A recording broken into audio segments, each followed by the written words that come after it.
Lo único que le queremos decir es que los hemos escuchado ayer y hoy, todas las alocuciones y todas las dudas que tienen, y en este panel se las vamos a resolver a todas. Bien. Muy bien. Este panel se llama Nuevo desafío al mundo del trabajo, el sindicato. Así que yo le voy a pedir a los panelistas que por favor nos hablen de poder popular, poder sindical, que resuelvan las dudas de los compañeros presentes, así que nos endulzan los oídos. Los escuchamos. ¿Marco? Sí.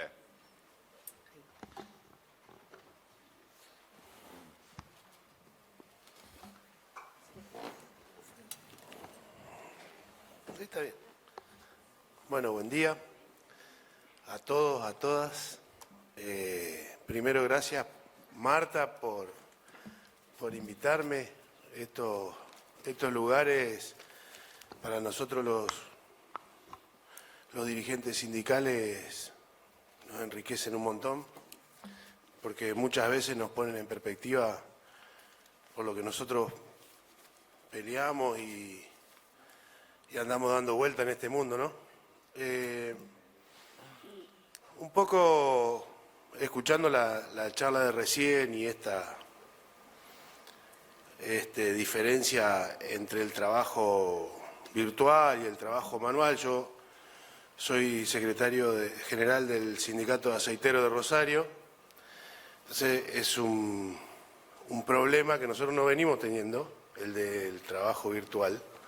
Es un trabajo manual, pero sí las transformaciones a partir de la tecnología. Lo escuchaba a uno de los expositores recién que hablaba del puerto y sus principios acá en Rosario, y en la charla con esos trabajadores portuarios que nosotros generalmente tenemos internamente, que son de otros sindicatos, como es el SUPA, el de estibadores, o el de los que están para controlar la mercadería y no lo que tienen que ver con la producción directamente como es la nuestra. Lo que sí vemos es el avance y el paso continuo y cómo se llevan puestos de trabajo, el cambio en la tecnología. Un ejemplo sencillo y corto es que para llenar una bodega de un barco, hace 30 años atrás se necesitaban alrededor de 35 personas. Hoy para llenar un barco, físicamente se necesitan 6, un barco completo. Y me parece que por ese lugar viene el desafío de nosotros los sindicatos que estamos trabajando en terreno, que tiene que ver con que de qué manera discutimos la tecnología y de qué manera discutimos los cambios en el proceso de trabajo. Con objetivos claros desde ya, que tienen que ver con el avance que tiene el capital sobre las condiciones, defender las condiciones de los compañeros, me parece que eso es fundamental. Con dirigentes sindicales que estén en los lugares de trabajo, eso es importante, y sobre todo que atiendan a las necesidades de los trabajadores, o ver de qué manera lo que uno va aprendiendo en estos lugares o que debate con los asesores legales que tenemos en los sindicatos, lo vamos amalgamando con las necesidades de los compañeros y ver cómo se avanza. Creo que en la construcción de poder sindical es muy importante tener en cuenta ese tipo de cosas, porque si no, nos ganan hasta culturalmente la batalla, que es lo que pasó el fin de semana, con una clase dirigente que está muy lejos de los trabajadores, con una franja intelectual que está muy lejos de pensar lo que los trabajadores que día a día le ponen el cuerpo a la cosa sienten y necesitan. Esa batalla es la que perdemos, esa batalla que nos hace dudar de que la huelga sea un derecho, de que un trabajador tiene necesidades no solo físicas, sino también emocionales, tiene necesidades culturales y de esparcimiento. Ese avance del capital sobre esas necesidades y que nosotros desde varios sectores, y digo nosotros para incluirme en algún lugar, descuidamos cuando dejamos de pertenecer en la actividad concreta, material, en donde está el trabajo real, es lo que nos lleva a resultados como los del fin de semana. De eso no nos cabe duda. Entonces creo que entre hacer catarsis y un poco de mea culpa, creo que si el sindicalismo no vuelve a las raíces, a los hechos concretos, es muy difícil que podamos transformar algo de la realidad de lo que se viene. Que puede quedar en una discusión, pero atrás de una discusión siempre hay mucha gente que viene perdiendo y que viene concediendo derechos. Hoy son muy pocos los sindicatos que hablan de condiciones de trabajo, son muy pocos los sindicatos que hablan de condiciones salariales. Digo, ¿por qué un trabajador tiene que pensar en tener pluriempleo cuando en realidad de los sindicatos deberíamos discutir el salario mínimo vital que nos permita vivir con un empleo y que lo demás lo dedique a formar una familia o no, al esparcimiento o no, pero que tenga esa libertad? ¿Cuánto construimos a partir de la discusión de un salario mínimo vital para los trabajadores? ¿Cuánto construimos a partir de la discusión de las condiciones de trabajo dentro de los lugares de trabajo, valga la redundancia, que nos permiten ir a trabajar y volvernos del laburo sin haber dejado nada en el camino? Digo, físicamente puede ser un dedo, una mano, y mentalmente puede ser la cabeza, como le pasa en otros ámbitos, ejemplo, los docentes. Creo que hay una falta en ese caso, en ese sentido, hay una falta de los sindicatos de plantear objetivos más claros. Hoy tenemos sindicatos que plantean ocupar espacios de poder, como son las cámaras de diputados, los senadores,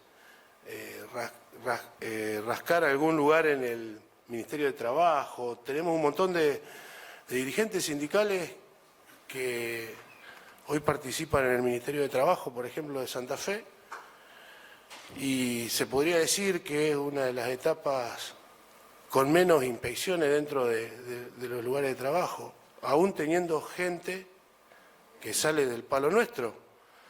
Entonces, me parece que hay que hacer desde los sindicatos tenemos que hacer un mea culpa, redireccionar los objetivos, plantear las estrategias y sobre todo volver a las herramientas clásicas. Insisto con lo mismo, cosas que hoy se ponen en duda, cosas que siempre dieron resultado: la huelga, las retenciones de tarea en condiciones de trabajo, la discusión sobre salario, y a partir de ahí construir una política obrera, genuina, y que lo llene de poder a la clase trabajadora para que no siga esperando que un partido o una persona le pueda cambiar la realidad. Nada más, gracias.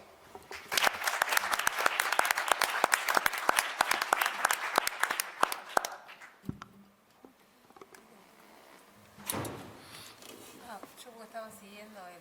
Sí, presentate y habla directamente, empezá. ¿Yo? Sí, sí. Bueno, hola, buen día o ya casi buenas tardes a todos, todas, todes. Yo soy Beatriz Introcaso, soy la secretaria general del Sindicato de los Docentes Universitarios, los y les docentes universitarios de la Universidad de Rosario. Y bueno, primero también agradecer a Marta la invitación. La verdad que vengo escuchando cosas que nos enriquecen bastante. Me alegro de que se estén discutiendo estas cosas. Muchas de las cosas que dijo Marco las comparto también. Pero bueno, lejos de, como dice Andrés, dar respuestas, en realidad yo acá quizás vengo a plantear más preguntas, pero el panel se llamaba Nuevos desafíos del mundo del trabajo y me quedé pensando en eso, ¿no? En la cantidad de desafíos en un mundo del trabajo que viene siendo tremendamente cambiante en formatos y en especialidades y que además ahora nos encuentra en un contexto donde, bueno, como decía Marco también, los discursos dominantes se centran en eliminar los derechos que hemos conquistado, la cantidad de desafíos es grandísima.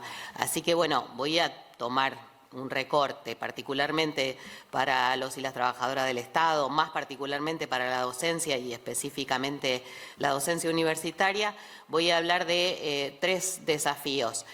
Uno ligado al trabajo remoto que se viene comentando acá también, otro a la estabilidad laboral, que me parece importante también, como decía, en este contexto, y otro al salario. Bueno, respecto del trabajo remoto, obviamente a los docentes universitarios nos pasó lo que a la mayoría de los trabajadores durante la pandemia, bueno, no así los aceiteros que venía diciendo Marcos, tuvimos que hacer esfuerzos para saldar la distancia física y la imposibilidad del encuentro en el aula, y esto recayó casi exclusivamente en nuestra voluntad, ¿no? Igual lo hicimos convencidos y convencidas de estar cumpliendo un rol de acompañamiento, de sostenimiento de los vínculos, de defensa de la universidad pública también, en el contexto excepcional de la emergencia sanitaria. Ahora, ¿qué pasó con nuestros derechos en este contexto? Bueno, si bien nuestro convenio colectivo de trabajo establece como deber del empleador la provisión de los medios para que los docentes podamos desarrollar las tareas, durante el tiempo que estuvimos realizando esta actividad, todos los medios que utilizamos, todos, computadoras, cámara, micrófono, todo, hasta inclusive la silla, los elementos ergonómicos adecuados, salieron de nuestros magros salarios, ¿no? Por otra parte, esta modalidad también acarreó dolencias físicas y psíquicas específicas. Un poco hablaba Rocío en la mesa anterior también de esto. Dolencias que no están contempladas como enfermedades laborales en la ART. Tuvimos problemas lumbares, cervicales, de túnel carpiano, visuales, sin hablar de también trastorno de sueño, de ansiedad, etcétera, ¿no? Y otro factor que también se vino considerando acá, que complica un poco llevar adelante esta modalidad, es el tema de las tareas de cuidado, que también se dijo acá, recaen fundamentalmente sobre nosotras las mujeres. Muchas de nosotras estuvimos al cuidado de niñas menores o ancianes, o simplemente convivíamos con otras personas que inevitablemente también terminaban siendo parte de los encuentros virtuales, o teniendo que postergar sus propias necesidades de uso de los espacios o de los recursos. Bueno, así fue como, aún, insisto, habiendo desarrollado estas tareas voluntariamente, convencidas de que eran necesarias para sostener la universidad pública, para mantener el vínculo con los estudiantes, también hicimos una reserva de nuestros derechos en un acuerdo paritario. Nosotros tenemos lo que se conoce como paritarias particulares, que son paritarias de nivel local que tenemos con el rectorado de la universidad en cada una de las asociaciones de base.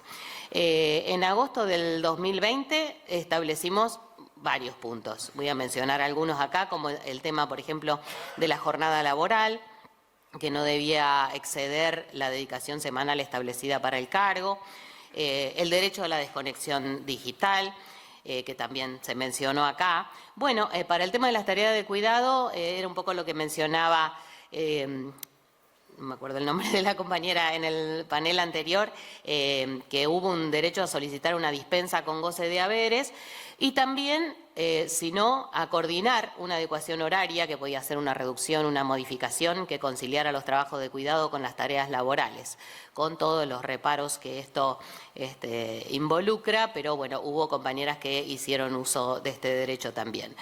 Después, bueno, voluntariedad, reversibilidad. un punto de capacitación también. La universidad se comprometió a garantizar la capacitación en el uso de nuevas tecnologías y sobre todo, lo importante, sin que esto implicara una ampliación de la jornada laboral, o sea, hacerlo dentro de la misma jornada. El derecho a la intimidad, bueno, una garantía de cobertura de riesgos de trabajo que en realidad dejamos firmado con la universidad, que se comprometió a notificar a la ART la nómina de todos los docentes que estábamos haciendo estas tareas y dónde, pero que tengamos noticia, eso nunca se cumplió. Y después, bueno, se suspendió en ese periodo la evaluación de carrera docente, hubo algunas licencias especiales, hubo la obligación de que si teníamos que hacer actividades en las unidades académicas, estas tenían que estar debidamente habilitadas por las autoridades correspondientes, etcétera. Pero bueno, todo esto tuvo vigencia justamente en el periodo excepcional producto de la pandemia. El tema es, ¿qué pasó después? Una vez que se habilitó la posibilidad de volver a estar en los espacios de las instituciones educativas, nos encontramos con que hay una persistencia de algunas instancias virtuales por parte de las autoridades de algunas actividades académicas que nos exigen dar clases, consultas, exámenes, y también que aparecieron diversos intentos de avanzar hacia lo que hoy llaman la hibridación de las carreras universitarias. Y, como digo, todos los acuerdos anteriores que habíamos logrado ya no están en vigencia. Entonces, bueno, por un lado quiero decir que llamamos la atención al hecho de que esta modalidad vino a resolverle a la universidad algunas falencias que estábamos reclamando que se subsanaran, como la falta de espacios adecuados cuando hay clases muy numerosas o la falta de cargos docentes en algunas carreras y que, bueno, que es necesario que sigamos discutiendo respecto de esto. Y después que las preguntas sobre las modalidades del proceso de enseñanza-aprendizaje y sus contextos nos conducen a replantearnos qué tipo de universidad queremos, qué profesionales queremos formar, para qué proyecto de país. En un momento en el que se está poniendo en duda el valor de lo público, creo que tenemos que destacar que la universidad tiene entre sus objetivos más relevantes formar profesionales, personas críticas y comprometidas con la transformación social. Y por ello nos preguntamos cuáles son las condiciones de posibilidad para que esto sea así. Obviamente que entendemos que hay muchas prácticas de la universidad prepandemia que necesitan ser revisadas. Necesitamos reflexionar acerca de las formas de construir y de transmitir conocimiento también. Pero claramente decimos que hay mucho recorrido que es valioso para construir una universidad post-pandemia en otra clave. Reivindicamos la importancia de la práctica política de las universidades, por ejemplo, como espacios de formación de ciudadanía. También, valoramos el trabajo grupal, el intercambio como formas de producir conocimiento científico. En definitiva, la experiencia universitaria como aquella que tiene que ver con el habitar un espacio público y producir una ruptura al estar con otros y otras diferentes también. Bueno, ese era el primer desafío. Después, respecto del tema de la estabilidad laboral, nuestro convenio colectivo establece que a un cargo en la universidad se accede por concurso público de antecedentes y oposición y que luego la estabilidad está sujeta a la aprobación de un informe periódico, que es el informe de carrera docente, donde se evalúa cada 5 años nuestro desempeño. Sin embargo, salvo contadas excepciones, digamos que hace muchos años que la universidad no viene llevando adelante sistemáticamente los concursos y a los cargos se accede medio discrecionalmente y peor aún, las designaciones se suelen hacer a término, resultando esto en una práctica muchas veces clientelar, por lo cual, ya sabemos, si no estás de acuerdo con la política de las autoridades de turno, corres el riesgo de que no te renueven la designación. Cuando se aprobó nuestro convenio colectivo, que quiero destacar que fue recién en 2015, a diferencia de muchos otros convenios colectivos que tienen muchos más años de antigüedad, en este convenio se estableció un artículo transitorio según el cual las universidades nacionales debían disponer los mecanismos para la incorporación a carrera docente de los docentes que revistieran como interinos a la firma del convenio con 5 o más años de antigüedad en esa condición. Bueno, nosotros en paritarias particulares establecimos en ese momento las condiciones para que esto tuviera lugar, logramos que se considerara a compañeros y compañeras que simplemente tuvieran 5 años de antigüedad en la universidad, no se les exigía ni en el mismo cargo ni en la misma facultad, sino 5 años en total, y comenzó un proceso de pase a planta, digamos, de compañeros y compañeras en todas las unidades académicas, que es un proceso que, si bien no terminó 100%, pero digamos que está bastante avanzado, que más de un 80% de docentes pasaron a carrera. Lo que ocurrió es que, como decía, la universidad siguió sin llamar a concurso. Entonces, hoy tenemos compañeros y compañeras que no tenían la antigüedad suficiente en ese momento o que después fueron ingresando y de nuevo están en condiciones precarias. Entonces, bueno, hoy venimos reclamando, y pongo esto por eso dentro de los desafíos, volver a estabilizar a los y las compañeras que estén en estas condiciones, pero en realidad, más que eso, lo que queremos lograr es que se regularicen los mecanismos y que ingresemos realmente por concurso para evitar situaciones injustas entre compañeros y compañeras. Y finalmente el último desafío del que me gustaría hablar es el tema del salario. Y la forma de plantear la negociación, que un poco también hablaba Marco de esto, ¿no? Nuestra idea es plantear un enfoque alternativo a este de ganarle a la inflación, que es el que viene usando sin demasiado éxito en nuestra federación o todas las federaciones que se vienen sentando a la mesa de negociación salarial. Nosotros proponemos en su lugar negociar en la paritaria nacional a partir de las necesidades de los y las trabajadoras docentes. Y eso es lo que conocemos como el salario mínimo vital y móvil, que en nuestro caso le pusimos como referencia un cargo en particular, el ayudante de primera exclusiva, es decir, con 40 horas semanales. Y bueno, contratamos a los compañeros de MATE, que es un grupo de economistas, ayer estaba Sergio Orelovich acá, uno de ellos, el mirador de la actualidad del trabajo y la economía, que hicieron un cálculo teniendo en cuenta la encuesta nacional de gastos de hogares y cómo se constituiría típicamente una familia de una docente universitaria, de cuál es la distribución de gastos en ese sentido y cómo debería ser entonces el salario mínimo que permita cubrir esas necesidades. Bueno, antes de esta debacle, de la última devaluación, esa cifra para el mes de julio era de aproximadamente 425.000 pesos, que dista enormemente de lo que efectivamente gana un docente con ese cargo, ¿no? Que más o menos la mitad el salario básico de un ayudante de primera. Yo tenía un grafiquito, creí que iba a poder proyectar, pero no importa porque va mostrando cómo fueron los aumentos de este año, porque también esa es una cosa que queremos destacar. Cada año se hace borrón y cuenta nueva, se empieza de cero, comparando los aumentos con la inflación y no se tiene en cuenta todo lo que se perdió año a año, que la verdad que es muchísimo. Entonces teníamos en el gráfico los aumentos salariales, los índices de inflación, que eso está más o menos cerca, y sí, ya terminó. Y el cálculo de este salario mínimo vital y móvil, que es una curva que está muchísimo más arriba, como digo, es más o menos el doble.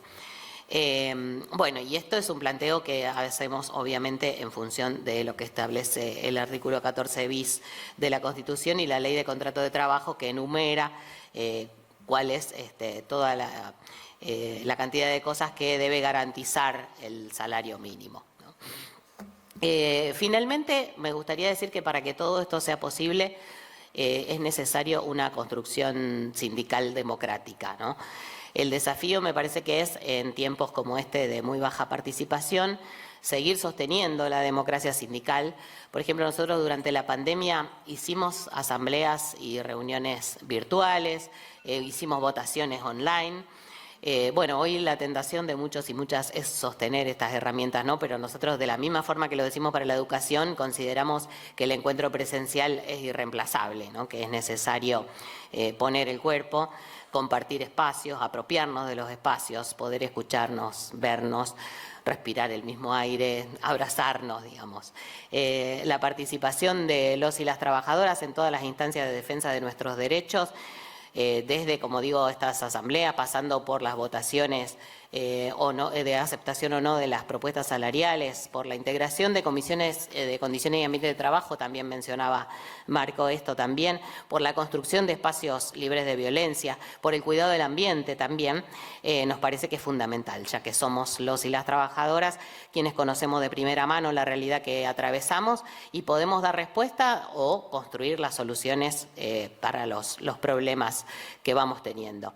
Y siempre, más en este momento, insisto, que estamos atravesando, apelar a la unidad de la clase trabajadora como la estrategia más eficaz, fraternal y sorora también para transformar la realidad, para hacer de este un mundo más justo y habitable para todas, todos, todes.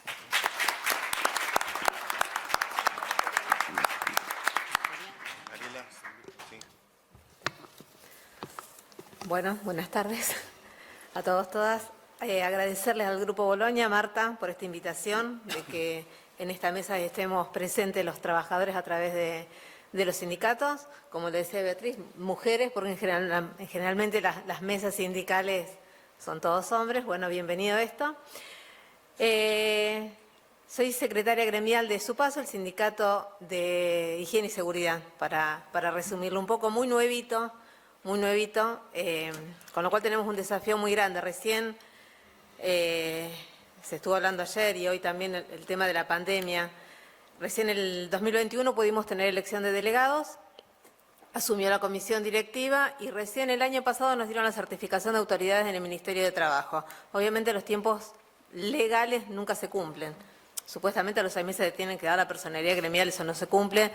Jamás empezamos toda la tramitación en el año 2015 y ahora tenemos un desafío muy grande. Somos un sindicato a nivel nacional donde nos tenemos que poner a hacer los convenios colectivos de trabajo con un mapa muy amplio. Tenemos mineras en Jujuy, en San Juan, toda la industria metalmecánica acá en el cordón industrial, mucha alimentación. ¿Y cómo hacemos el convenio colectivo de trabajo? Con todo esto no es lo mismo que gane un trabajador, un higienista en San Juan a alguien que trabaja en una pyme haciendo una asesoría de higiene y seguridad. Pero para eso necesitamos compañeros que quieran ser parte. Cada vez que les hablamos, y sobre todo desde las formaciones gremiales, les decimos que tienen la oportunidad histórica de sumarse a un sindicato que está nuevo, que está para formarse. Nunca creo que en estos momentos vení, sumate y empezá a participar y a ser parte de este cambio. Pero nos encontramos con un gran problema, que no todos los asalariados se reconocen trabajadores, y mucho menos los profesionales. Son profesionales de la higiene y seguridad, licenciados, ingenieros que hicieron posgrado, técnicos, y pareciera que estuvieran en otro mundo. Y bueno, vos querés sindicalizarse, es lucha colectiva. ¿Y qué diferencia hay entre un colegio, un sindicato, una asociación? Lamento informarte que el único que tiene la potestad de transformar tu realidad y poder acompañarte en los reclamos del sindicato lo da la Ley de Asociaciones Sindicales, vieja, viejísima. Empecemos también a modificar esto. Pero si no te reconoces trabajador, es muy difícil participar en una lucha colectiva. Nosotros en Santa Fe trabajamos mucho con los compañeros de la CTA de los Trabajadores. Llevamos un trabajo desde hace unos cuantos años junto con AMSAFE de evaluar los puestos de trabajo y las condiciones en las escuelas, y no podemos decir, y estamos acá con los colegas docentes, son compañeros de lucha, y a veces la construcción del lenguaje, no hablemos todavía de convenios colectivos, empecemos a construir un lenguaje común. un lenguaje común, porque estamos haciendo y empezamos a transitar un camino de una lucha que ya vinieron haciendo otros compañeros que nosotros gozamos. O sea, nosotros no vamos a discutir vacaciones pagas, porque eso ya está institucionalizado. Y bueno, empezamos. Te reconoces trabajador, bárbaro. Bienvenido a la parte sindical. ¿Sos colega? Sí, pero si estás colegiado y si estás en el ámbito del colegio. Acá en el sindicato somos todos compañeros. Y se empezó a poner, a visibilizar nuestro trabajo, lo que fue en pandemia. Había que implementar los protocolos de higiene y seguridad. ¿Quiénes los implementaban? Y te lo dejaban así. Creo que, si mal no recuerdo, creo que fue la provincia de Santa Fe la única que nos puso como trabajadores esenciales a los de higiene y seguridad. En otras provincias no podían salir, entonces se complicaba esto. ¿Y quién implementaba las cuestiones de bioseguridad? Yo estuve abocada en las carpas, ¿se acuerdan del detectar, donde se hacían los hisopados? Y había que implementar el tema de rociado, de la preparación de los productos químicos. O sea, nos hicimos presentes. Bueno, terminó la pandemia, ya terminó nuestro rol social. Ahora vamos a la parte salarial. No, nuestro rol social no termina nunca. Porque decían las compañeras, en las tareas del cuidado, también implica la higiene y seguridad no industrial, porque muchos todavía siguen con ese lenguaje de higiene y seguridad industrial. Es higiene y seguridad en el trabajo, higiene y seguridad del trabajador, higiene y seguridad en el ámbito laboral. Sabemos que industrialmente no se puede levantar debido a la resolución, bueno, 886, no se puede levantar más de 25 kilos. Pero si yo estoy en una tarea de cuidado en mi casa en la cual tengo que levantar a mi mamá o la cirugía de mi hijo o de mi pareja y levanto más de 25 kilos, ¿y quién me lo dice? Y bueno, ahí tenemos un rol social los profesionales, los compañeros de la higiene y seguridad, de poder transmitir esto. O sea, hay un montón de marcos legal para los que trabajan en relación de dependencia, pero en los que hacen tareas de cuidado. Y ahí nos encontramos también con otro escollo cuando empezamos a ver las tareas de cuidado de las mujeres. Hay un montón de mujeres que trabajan en la higiene y seguridad. Y muchos empiezan en la parte de la construcción. Entonces, cuando están trabajando en la parte de construcción, 8 horas en general, ¿a dónde voy? Al baño. Entonces empezar, no puedes poner un baño, tenés que poner 2 baños. Y sobre todo son mujeres jóvenes, mujeres menstruantes, ya empiezan a joder con todo ese tema, pero escúchame, yo me tengo que cambiar, me tengo que higienizar, no puedo ir a cualquier lado. Entonces todo esto, cuando discutimos al interior del sindicato, de poder incorporarlos también en los convenios colectivos de trabajo. Estas realidades que a veces parecieran que fueran mínimas y comunes y naturales, pero las tenemos que estar incorporando, trabajan mucho tiempo parada. Entonces, ¿quién empieza a cuidar a los que nos cuidan? Pues nosotros cuidamos que el trabajador vaya y vuelva a la casa en las mismas condiciones que llegó, pero ¿quién nos cuida a nosotros? Porque nosotros estamos 8 horas trabajando, muchas veces en la construcción, no tenemos un momento de parar, y en esto empieza a visibilizarse un montón de cuestiones de relación de dependencia encubierta en las que están la mayoría de los de higiene y seguridad. Son monotributistas. Nacimos a partir de una ley, de la 19587, en la cual son muy poquitos los que están en relación de dependencia, son todos monotributistas y dependen de muchas consultoras. Y ahí vimos la diferencia. ¿Ves lo que es un sindicato, que no es lo mismo aún a estar colegiado? Porque en el colegio estamos matriculados todos, los de la consultora, los trabajadores para poder ejercer, pero ahí en las consultoras, si yo me pongo una consultora y quiero contratar a 4 técnicos de higiene y seguridad, tengo que cumplir el marco legal. No los puedo tener como monotributistas. ¿Por qué? Y en muchos casos, y en la mayoría, ni siquiera se les da la ropa de trabajo. Y tiene una relación de dependencia encubierta. Entonces, bueno, ¿y qué va a hacer el sindicato? Bueno, empecemos a trabajar y empezamos a ver de que muchas consultoras, en este caso de colegas, que dicen, viste, ya empezaste a joder con el sindicato, entonces yo no te puedo tomar, porque ahora tengo que empezar a hacerte los aportes jubilatorios, de obra social, y vas a ganar menos. ¿Pero cómo? Si yo quiero el sindicato para ganar más. Bueno, pero el ganar más también implica una protección de poder jubilarte, de poder tener una obra social. Y hablábamos con compañeros de otros sindicatos del cordón, que nos pasa que nos enfrentamos con una nueva generación y por estos nuevos desafíos de, lo que decía el título, nuevos desafíos del mundo del trabajo, de poder plantear que mucha gente joven tiene la inmediatez. Ah, no, pero yo no quiero jubilarme, total, yo soy joven, es verdad, tienen 22, 23, 24 años. Yo quiero trabajar ahora porque después me voy de viaje y lo que pinte.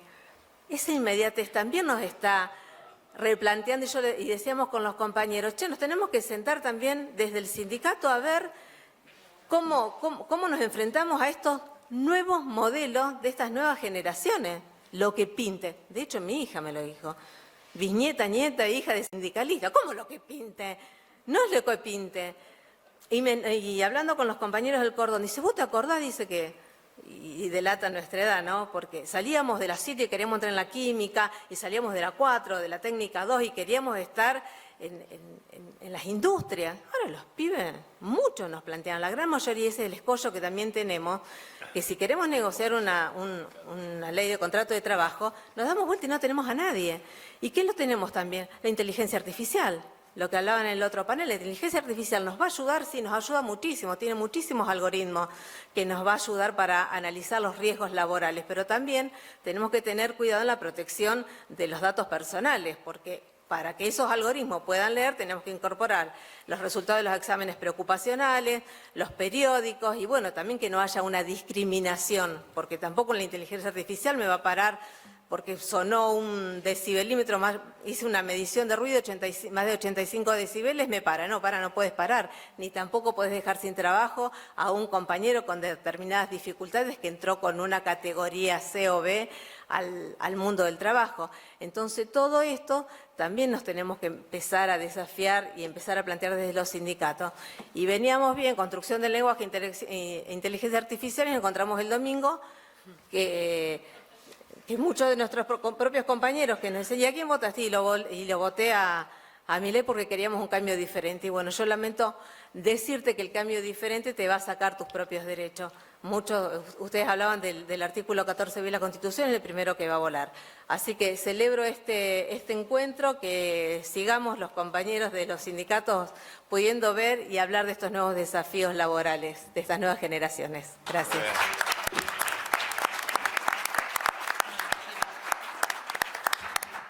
Bueno, dos grandes juristas, Guillermo primero.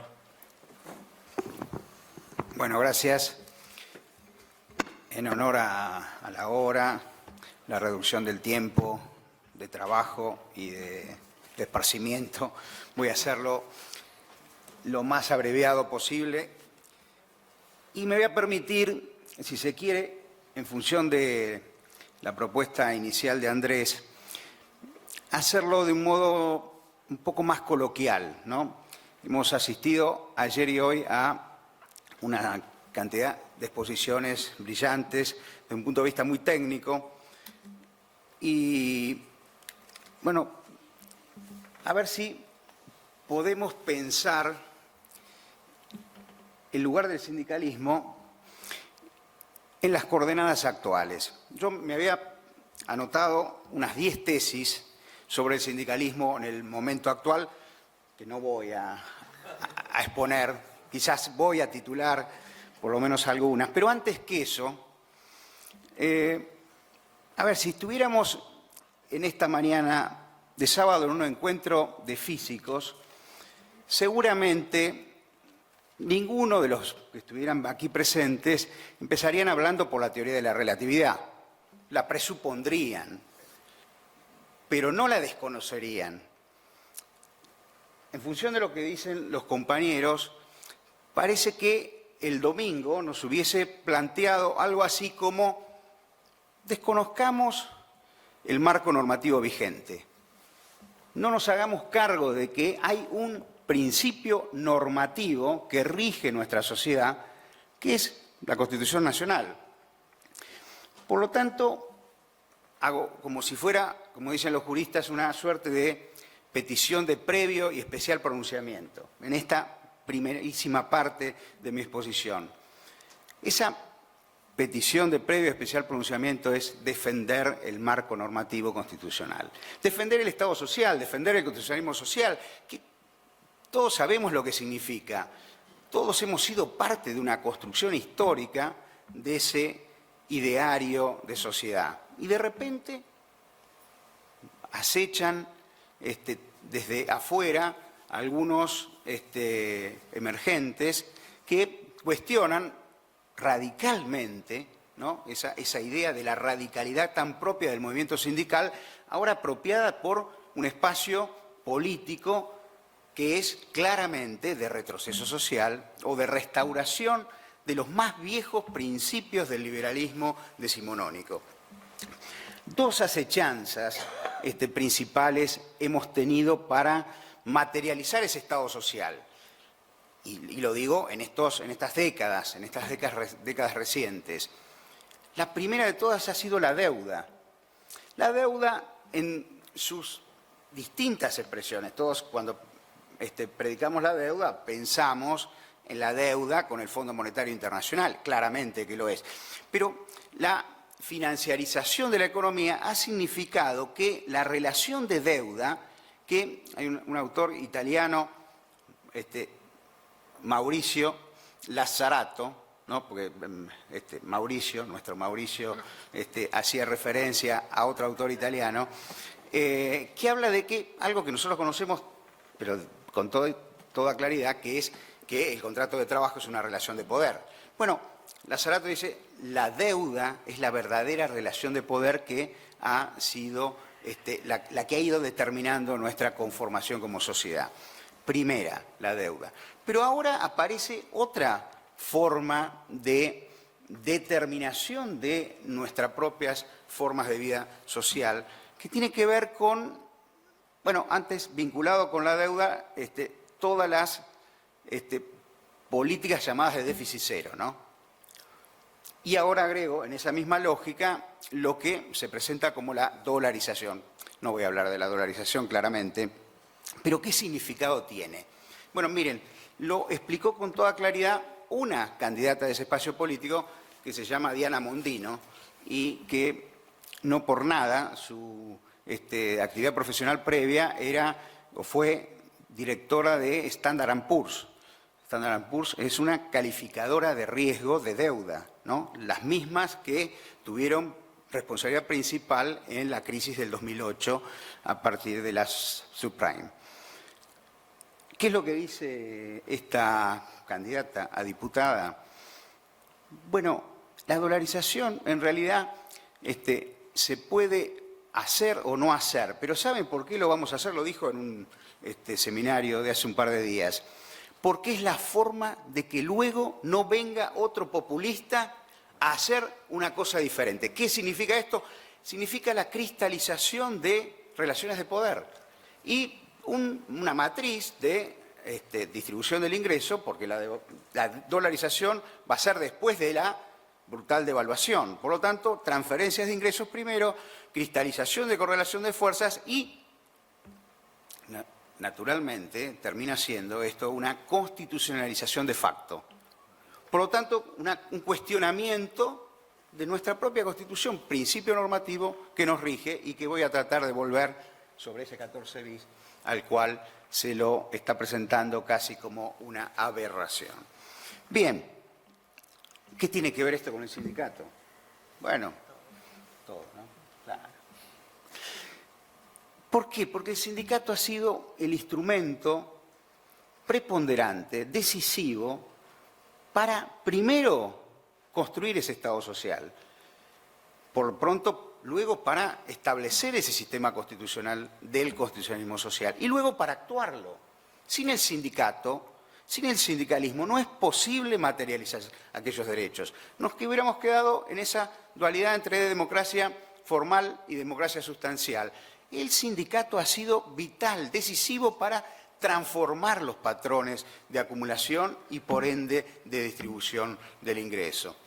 Por lo tanto, efectivamente, el sindicato llama, o la crisis, o la realidad llama una y otra vez al sindicato. Claro, ¿qué sindicato? ¿En qué condiciones? ¿Con qué circunstancias? Muy variadas. Yo participo de muchos encuentros de sindicatos y, por supuesto, hay distintas versiones. Hay una versión muchas veces escéptica, apesadumbrada. Bueno, hoy voy a tratar de mostrar de lo que rescato de muchos de ellos algunos elementos que iluminan, que permiten mostrar. ¿Vieron? El sindicalismo se mueve como esos cursos de agua que buscan encontrar la salida, ¿no? Hay muchas diques, muchos obstáculos, pero sin embargo siempre el sindicalismo encuentra la forma. Y uno podría decir, bueno, con estas modificaciones del patrón productivo, de la tecnología, todo lo que hemos estado hablando acá, ¿qué lugar le queda al sindicato? Bueno, el sindicato busca y encuentra una y otra vez mecanismos para saltar esa valla. Algunas líneas sobre esas tesis que me proponía contarles y que por el beneficio de ustedes voy a evitarles. La primera, ¿está en duda el lugar estructural de la relación capital-trabajo, aún con las transformaciones del sistema productivo y del sistema social que se... No, sigue siendo un modelo de acumulación en donde las dos fuerzas principales siguen siendo el capital de trabajo a través de las distintas formas. Pero aún más, un colega señalaba hace un rato en uno de los paneles anteriores, citaba a Rifkin, ¿no? Rifkin nos hablaba de el fin del trabajo, ahora habla de algunas otras cuestiones un poco más innovadoras, pero él hablaba del fin del trabajo hace ya 2 décadas. El fin del trabajo, hoy en la Argentina tenemos 6% de desocupación, en Estados Unidos el 3% de desocupación, en España tuvieron el 26% y están en el 10%. Es decir que ese paradigma del pleno empleo puede no estar abandonado definitivamente. Claro, en el camino, ¿qué fue lo que sucedió? Se transformaron los vínculos y sobre todo la regulación de esos vínculos. El quiebre, la ruptura del estado de bienestar, que fue, como muchas veces decimos, no la crisis del estado de bienestar, sino el estado de bienestar que ha sido puesto en crisis porque algunos sectores dijeron así no podemos continuar y eso determinó toda una reconversión del sistema, una reestructuración del sistema capitalista, puede nuevamente estar en discusión. Y voy a acompañar con algunos ejemplos, si se quiere, en algunos otros países, de cómo hay un florecimiento allá en el país del norte, aquel que miramos tantas veces como una suerte de faro en muchos sentidos, buenos y malos. Bueno, hay una revitalización del sindicalismo. Por lo tanto, el sindicalismo acostumbrado a moverse en el plano de la relación salarial tiene que buscar otras fórmulas para contener las fragmentaciones, esa segmentación del mercado de trabajo y esa salida, esa huida del trabajo dependiente, pero que esa salida está gestionada por el propio capital. Por lo tanto, se trata de re-regular. Y ahí está un desafío de este sindicalismo en estos tiempos. La tercera, y voy pasando algunas, pero casi como una diapositiva rápida. Tercera, la articulación, la necesaria articulación del sindicato como sujeto político, pero a la vez como gestor de las relaciones de trabajo en los lugares de trabajo, y en donde se juega buena parte del contrapoder y, por lo tanto, de la posibilidad de regular esa relación desigual, pero no tampoco renunciar a ese rol de sujeto político al cual hoy se lo llama nuevamente porque esta discusión que empezamos dando sobre el principio normativo hay que darla en todos los espacios. Y hay 2 elementos propios del sindicalismo, de la historia del sindicalismo, los instrumentos, la negociación colectiva y la huelga.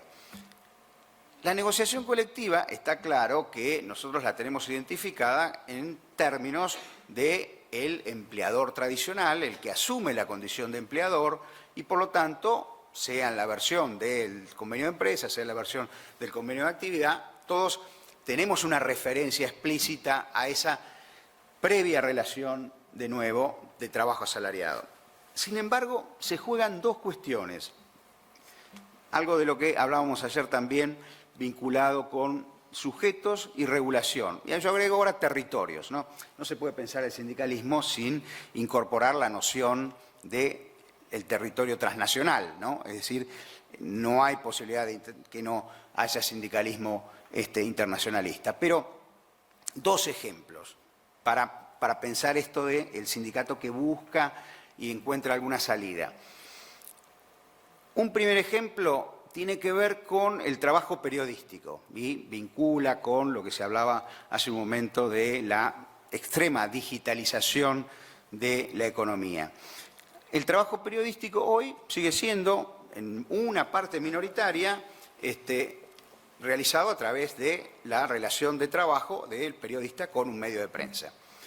Pero en paralelo hay la desalarización de la que hacíamos referencia hace un momento, hay una cantidad enorme de trabajo precario, de trabajo autónomo, entre muchas comillas, que presta su producción a esos medios o ahora incorporados a la plataforma por antonomasia que es Google. Por lo tanto, los sindicatos de prensa dicen, ¿con quién negocio?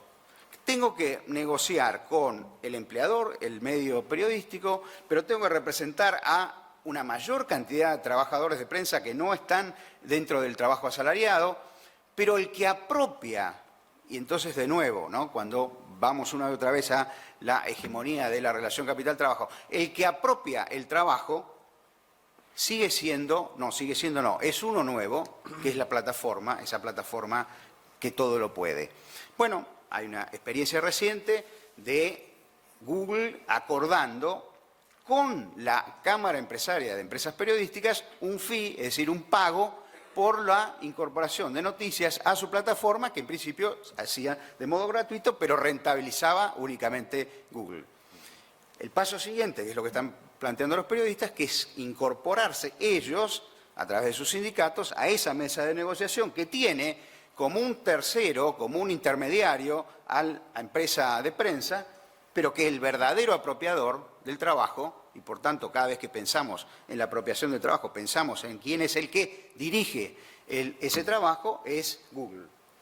Segundo ejemplo, trabajo de los más primitivos, si se quiere.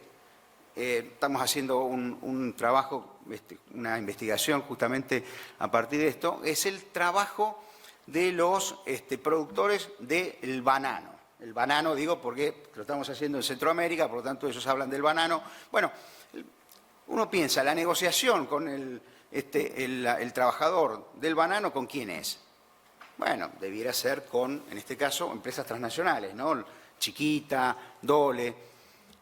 Y sin embargo, ¿saben con quién están negociando? Los sindicatos de Centroamérica, con los que verdaderamente establecen el diferencial de renta del producto, del precio, que son los que compran el banano, es decir, los supermercados europeos, con Carrefour, con las distintas marcas que ustedes quieran agregar.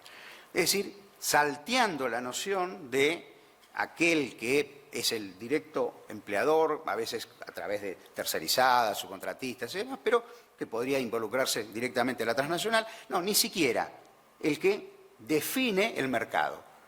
Por lo tanto, ahí hay una noción muy interesante para desarrollar que nosotros la utilizamos también cuando hablamos de la determinación de la relación de dependencia, ya no con la trilogía de la dependencia clásica, sino la ajenidad al mercado.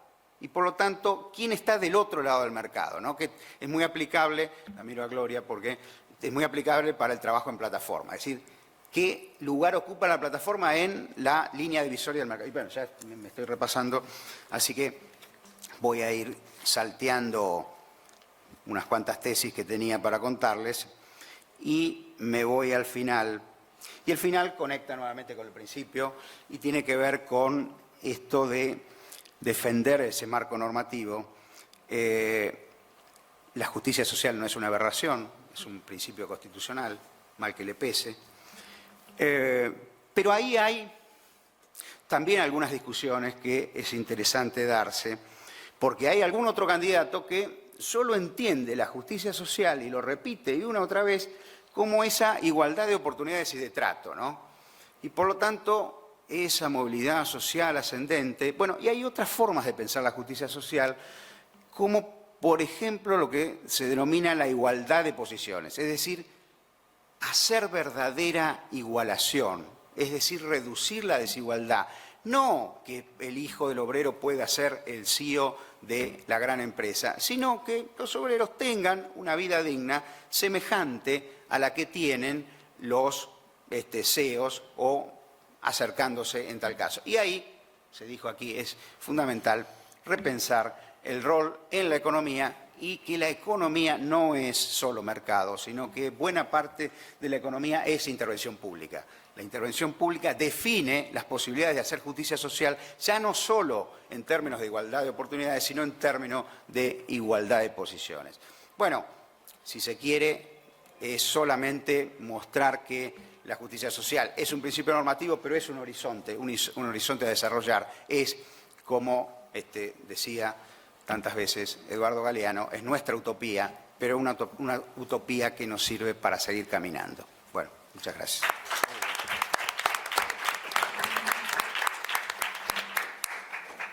Bueno, me toca cerrar. Voy a tratar de ser brevísimo, aunque quería traer algunos cuestionamientos que voy a tratar de evitar para no extenderme. Pero sí quiero precisar algunos conceptos que estamos utilizando, ¿sí? Primero, hablamos de crisis, de lo que nos está pasando, lo que es posible que nos pase, y lo planteamos como algo novedoso, algo que todavía no sabemos hacia dónde va a pasar. Y yo recuerdo haber nacido en un país que estaba en crisis, nací en 1970, y la crisis era fenomenal al punto tal que el dictador de turno se tuvo que ir y vino otro dictador porque había pasado un fenómeno que se llamó Cordobazo, y como el presidente que estaba en ese momento, que era un dictador, no entendió, se produjo el víborazo, porque dijo, un militar dijo que había que aplastar la cabeza de la víbora. Entonces en Rosario se produce después del Cordobazo el famoso víborazo. Así que cuando nací yo habían pasado algunos hechos y el país estaba en crisis. En el 79 entramos en una crisis que hizo cambiar prácticamente a la Junta Militar, que no había trepidado en asesinar gente, en desaparecer, en torturar, en robar chicos. Sin embargo, la situación económica la llevó a tener que entregar el poder y cambiar la respuesta económica que supuestamente era novedosa, ¿sí? ¿Cuál era esa respuesta novedosa? Era sacarle el poder al sindicato, ¿sí? Sacarle poder de negociación a los trabajadores y amenazar frente al reclamo de los trabajadores la respuesta de orden y seguridad en el espacio público a través de las fuerzas de seguridad y las Fuerzas Armadas si era necesario.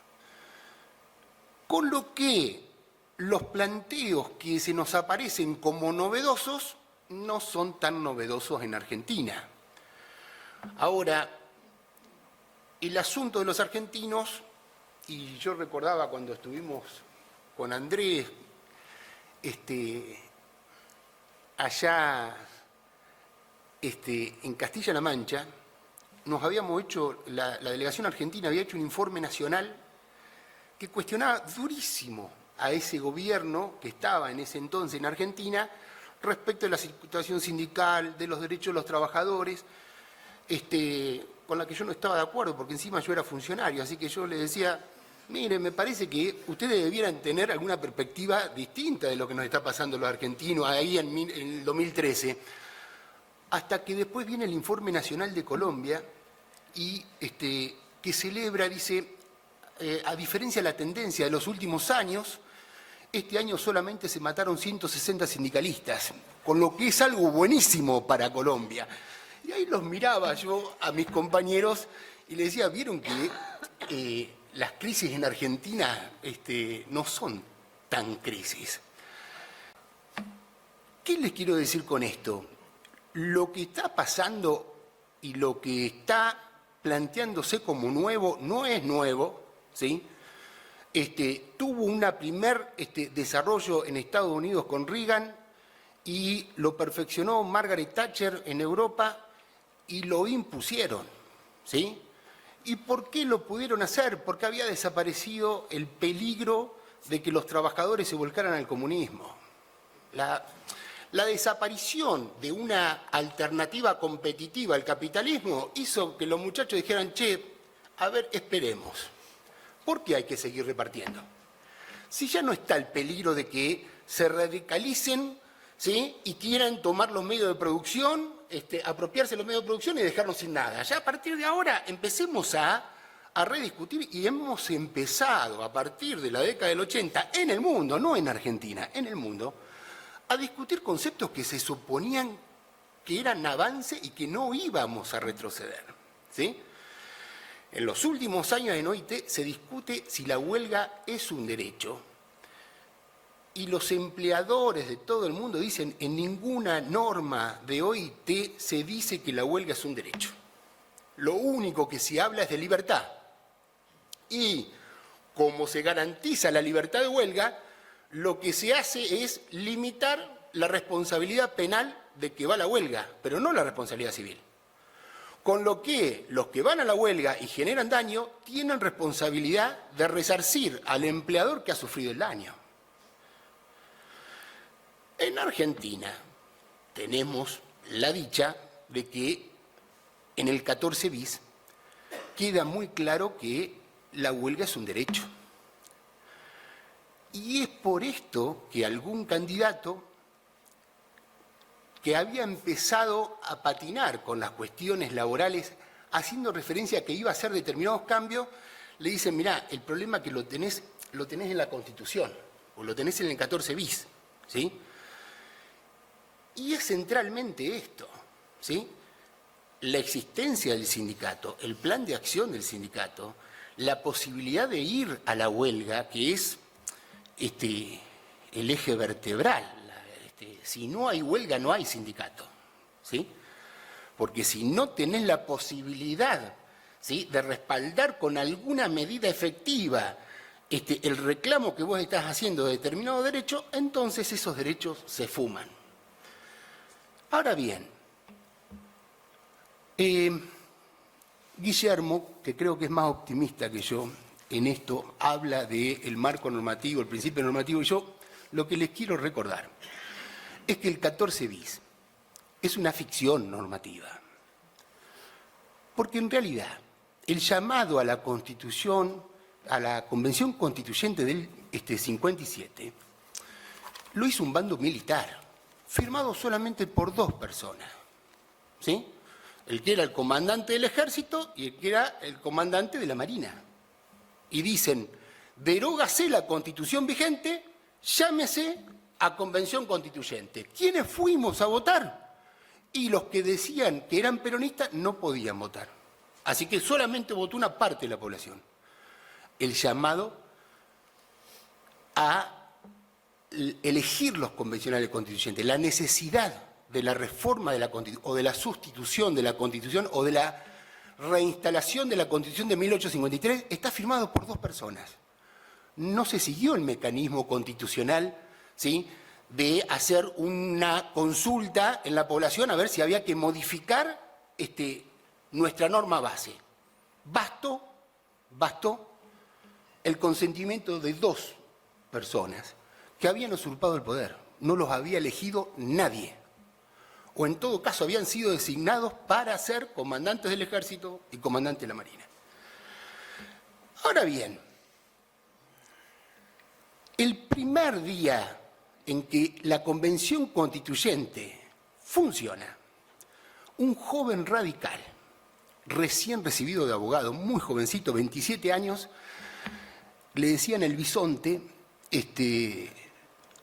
Allende pide la palabra y dice, si bien he sido elegido, vengo en representación de la Unión Cívica Radical Intransigente a decirles que esta convención es inválida, porque hay una parte de los argentinos que no votaron. Y además, la población no dijo que íbamos a modificar la Constitución vigente, sino que un bando militar dice que la Constitución vigente es la de 1853. Y se retira la Unión Cívica Radical Intransigente, y es por eso que solamente se agregan 2 artículos a la vieja Constitución de 1853.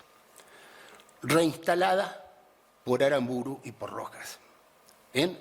Fue una cuestión de hecho, no fue una cuestión de derecho, no fue una cuestión normativa. El 14 bis fue el resultado de la decisión de recortarles derechos a los trabajadores argentinos, pero que no se pongan nerviosos, porque temían que existiera una contrarrevolución. Entonces, la manera de garantizar era, bueno, le sacamos todo el artículo 37 de la Constitución del 49 y le dejamos el 14 bis. Un poquito más cortito, un poquito más sintético. Ahora bien, estábamos en la posguerra y el peligro comunista existía, por eso es que existe el 14 bis también en la Argentina. Porque no hubieran recomendado que existiera el 14 bis si el comunismo en ese momento no hubiera sido una amenaza. Ahora, ¿este planteo solamente es un planteo en Argentina? No, el planteo que se está haciendo en este momento en Europa es similar a lo que se está planteando acá. En todo caso, lo novedoso es en Estados Unidos, con la aparición de grupos de trabajadores que logran organizarse y crear sindicatos. En el año 2022, en el año 2023. Algo increíble para Estados Unidos. Porque aunque ustedes no lo crean, el convenio 87 de libertad sindical, que se discutió en Estados Unidos no lo ratificó hasta el día de hoy. ¿Sí? Estados Unidos considera, ¿no? Hablaban de China y decían, che, tengamos cuidado con China. Bueno, pero en Estados Unidos tampoco se ratificó el convenio 87 sobre libertad sindical. Entonces, cuando les hablen a ustedes y digan no, porque tienen que respetar la libertad sindical, los sindicalistas y la democracia sindical, lo que yo creo es que hay que decirle que sí, que lo respetamos, ¿sí?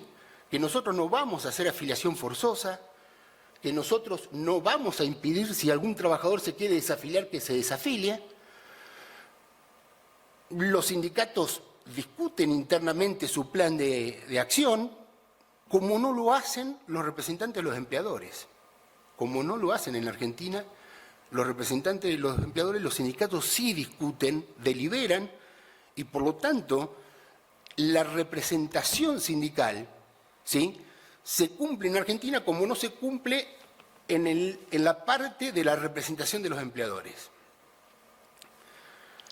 Ahora bien, esa representación, y cuando lo escuchaba a Marco, a Beatriz y a Mariela, fue un claro ejemplo de representación, ¿sí? El programa que fueron diciendo, ¿sí?, los principales desafíos, las principales amenazas, responden al programa de un sindicato, ¿sí?, que está pendiente de los intereses de sus afiliados. Ahora, Bailo dice, no solamente está esta faz de representación, el sindicato se tiene que hacer cargo que tiene que ejercer la representatividad. Y la representatividad es la defensa del interés de la clase trabajadora. Ahora, ¿puede Marco por sí solo representar los intereses de la clase trabajadora argentina? ¿Puede Beatriz? ¿Puede Mariela? ¿O puede Guillermo, Carlos? ¿Podemos alguno de nosotros en forma individual? Y no, la representatividad sindical exige el principio más importante del derecho sindical, que no es la libertad sindical, no es la democracia sindical, sino que es el principio de unidad sindical. En el año 92, lo relataba el representante de CTA Santa Fe muy bien, se produce un quiebre en el modelo sindical argentino y se discute que en la cabeza de la pirámide de representación sindical ya no iba a existir una sola CGT, ¿sí? Y se parte y se convierte a partir de ese momento en una cabeza compartida entre dos confederaciones. He tenido la oportunidad de charlar con varios de los que participaron en ese entonces, en el año 92, en la conformación de la CTA, y llegamos a la conclusión que el nudo de la pelea, Micheli, ¿por qué planteaba la necesidad de que la clase de trabajadores se haga cargo del estallido de la estructura ocupacional? ¿Sí? Lo que había pasado entre el año 88 al año 92 es que la sociedad salarial, en donde era muy claro que el trabajo asalariado era, ¿sí?, lo mayoritario, lo más representativo, lo más importante, había perdido fuerza porque había aparecido un nuevo concepto que no era conocido con la fuerza que tuvo en el año 92, que era el trabajador desocupado, que era el trabajador precarizado, que era el trabajador joven que no podía acceder a su primer empleo y que lo vinculaban a contratos de pasantía, de aprendizario, practicante y meritorio, ¿sí? Nuestro sistema judicial en gran parte logró sostenerse durante muchos años y en algunas provincias se sigue manteniendo gracias al trabajo esclavo de jóvenes que consideran que es la forma de ingresar al sistema judicial argentino, ¿sí? Meritorio le llaman. Ahora bien, entonces, la crisis no es nueva, ¿sí? Será otra crisis más que deberemos asumir. La incorporación de tecnología no es nueva. Hemos hablado que frente a cada incorporación de tecnología hubo cambios en la forma de trabajo que implicó reducción de algunos trabajos, pero la aparición de otras formas de trabajo. Ahora, lo que tenemos que estar atentos es que en estos momentos de cambio tecnológico no es la necesidad de estar preparados y ver qué puestos de trabajo se destruyen y qué puestos de trabajo se crean, sino la pretensión de deslaboralizar, de decir, bueno, se destruyen estos trabajos en relación de dependencia que van a ser sustituidos por estos trabajos que son autónomos. Y ahí, lo que decía Gloria respecto de las plataformas, de las empresas que han incorporado, ¿sí?, el algoritmo en un sistema que se llama plataforma digital y que supuestamente acerca en su sitio el interés del vendedor, el interés del comprador y el interés del transportista. ¿Que por qué es autónomo? Porque pone su capital de trabajo. Y a mí me llamó la atención. Yo fui el funcionario que tuvo que ver los descargos que había hecho Rappi, Cadabra, porque Globo decía que se había ido, pero en realidad estaba. Lo que había hecho cambiar la empresa y había creado una SAS, que se llamaba Cadabra SAS, para limitar su responsabilidad. Pero Globo estaba en la Argentina. Pero bueno, entonces fuimos contra Cadabra y pedido ya. En los tres casos, lo que plantearan era una nueva modalidad de trabajo, ¿sí? Y era la necesidad de que el derecho argentino se adaptara a esa nueva modalidad. Y en un caso planteaban que era una nueva actividad económica, una nueva actividad económica. Pero si uno repasa la serie de respuestas que daban los trabajadores, que eran muy sencillas las preguntas. ¿Vos qué es lo que hacés? Y yo reparto mercadería. Voy a un punto, me subo en la bicicleta y llego a otro punto. Ah, o sea que vos sos como el repartidor del almacén. Claro, algo similar. Pero, me dice, me pone una mochila térmica para proteger el calor y el frío, a diferencia del otro, que solamente tiene una canastita en la bicicleta. Entonces, había una segunda pregunta. Le decíamos, bueno, acá veníamos con discusión con compañeros. No era que teníamos una discusión con Milei, con compañeros que nos decían, acá hay una nueva forma de trabajo porque la soberanía del tiempo que tienen los trabajadores de plataforma hacen que en cualquier momento se conectan y en cualquier momento se desconectan y son soberanos de manejar su tiempo. Entonces le empezábamos a preguntar, bueno, a ver cómo es el trabajo. Y nos decían, el 73% de los trabajadores, y consultamos, le hicimos un acta de inspección en donde lo consultábamos al propio trabajador y el trabajador nos decía, yo trabajo 6 días por semana, en el 73% de los casos. ¿Sí? 300 personas de carne y hueso preguntándole y nos decían que 6 días a la semana, el 73%, 6 días a la semana. Perdón, el 88% 6 días.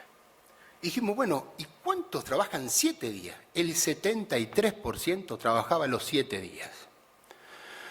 El 60%, casi el 60% trabajaba más de 9 horas. Es decir, que de lo nuevo, de lo novedoso, de la soberanía del tiempo en los hechos, no se contestaba. Era el viejo repartidor que para tener un ingreso mínimo, porque acá la realidad habla, y la realidad es que para que pudieran tener un ingreso de subsistencia, la única manera de lograrlo era superando las 9 horas de trabajo diaria y era superando las 50 horas semanales. Era la única manera que ese trabajo le permitiera ganarse la vida. Ahora bien, frente a esto, hay otras tecnologías que se están incorporando. Y acá los riesgos del sindicalismo creo que está muy bien OIT orientada a decir, bueno, se le van a presentar 4 escenarios. ¿Sí? OIT mismo, en este último tiempo, está elaborando una serie de documentos que dice, bueno, lo primero que puede llegar a pasar con los sindicatos es que aparezcan una nueva forma de organización que los desplace. La marginalización, ¿sí? Ustedes, los afiliados, van a quedar con los afiliados más viejos, que se van a ir desafiliando de a poco, y van a aparecer jóvenes trabajadores que van a buscar otro tipo de representación. Van a quedar... Este es un riesgo que los sindicatos tenemos que asumir, tenemos que tener en cuenta, y decir, no nos puede pasar como en el 92, que cuando los sindicatos, la mayoría de los sindicatos más representativos de Argentina, los que tenían mayor cantidad de afiliados, las uniones sindicales, que tenían representación en todo el país, decidieron que el trabajador desocupado no era un problema de los sindicatos. El trabajador que perdió el trabajo es un problema del Estado, decían. Yo represento al trabajador que tiene trabajo. ¿Sí? Confundiendo representación con representatividad. Y ahora, el trabajo de los jóvenes, el trabajo de estos jóvenes repartidores que le dicen riders, el trabajo precarizado, el trabajo no registrado, creo que tiene que ser una oportunidad para romper el segundo problema que OIT les plantea y que puede ser la alternativa, que va a ser la dualización. Que haya una representación sindical de los trabajadores asalariados registrados y haya otro tipo de representaciones para una porción significativa de lo que es el mundo del trabajo. Ya termino. Hay una posibilidad que es adicional y que es la revitalización del sindicato. Y que es hacer como hace Milei, ¿sí? Decir, lo nuevo tiene que ser una oportunidad para nosotros. Y OIT dice, si este desafío es asumido por los sindicatos, va a haber una revitalización del mundo del trabajo y de las representaciones sindicales que van a asumir este tipo de trabajos que incorporan tecnología, este tipo de trabajo no registrado, lo asume como su plan de gobierno, su plan de acción, y a partir de ahí lo que se puede generar es un escenario, ¿sí?, impensado al parecer por algunos, en donde los trabajadores no van a desaparecer, los sindicatos no van a desaparecer. En todo caso, lo que haremos desaparecer es esta fragmentación que nos arrasó, ¿sí?, y que generó una gran cantidad de trabajadores que no tienen su contrato registrado, con una implicancia. El no tener registrado no es una cuestión administrativa, es frente a las contingencias sociales no están protegidos, ¿sí? Las contingencias sociales no es solamente llegar a viejo y tener una jubilación, es frente a la muerte, frente a la incapacidad laboral, frente al nacimiento de los hijos, frente a la posibilidad de un proyecto de vida familiar. Es decir, hay un conjunto que Argentina, gracias a Dios, tiene y que lo llamamos sistema de protección social, que lo tenemos que defender. Está con un riesgo importante en este momento, ¿sí? Porque hay jóvenes que, como no acceden a ese sistema de protección, dicen, ¿de qué sirve si yo no estoy incluido? ¿Sí? Entonces, lo que le tenemos que salir a explicar es que sí sirve de algo, y lo que nos tenemos que hacer cargo, que en nuestro plan seamos abogados, seamos representantes sindicales, seamos trabajadores de a pie, es lograr la unidad de los trabajadores a partir del principio de igualdad efectiva de los trabajadores, ¿sí? La igualdad efectiva de derechos va a hacer que estos personajes milagreros que dicen que vas a vivir bien, vas a cobrar en dólares, sin necesidad de organizarte, sin necesidad de solidaridad de clase, sin necesidad de reclamar, solamente porque la economía, una mano invisible, va a hacer, ¿sí?, que tu ingreso sea en moneda dura muy superior al actual, y vas a tener un mundo idílico. Y de acá termino, ¿sí? Una sola frase que me está llevando. En plena Reconquista empezaron a aparecer los trovadores y España tenía muchos reinos, ¿sí? No era algo así como que era cristianos contra musulmanes, sino que había muchos reinos y todos se peleaban con todos, así que no estaba tan claro. Pero había un problema, sí, cultural, que los ejércitos de los musulmanes, compuestos por sarracenos, el primer entrenamiento era ir a las aldeas españolas y a robar, a saquear, ¿sí? Y era la primera forma de tomar contacto con la violencia, y empezaban ahí a formar los cuerpos de ejército. Había una idea en la aldea de poner un representante de la aldea, ¿sí? Era el famoso alcalde, el famoso intendente, y estos intendentes empezaron a financiar a los trovadores, y aparece una copla muy importante en España, que decía así: vinieron los sarracenos y nos molieron a palos, que Dios ayuda a los malos más que a los buenos, que Dios ayuda a los malos cuando son más que los buenos. No nos peleemos con los que piensan distinto. Salgamos a buscar y busquemos coincidencias, porque la sentencia dice que Dios ayuda a los malos cuando son más que los buenos, ¿sí?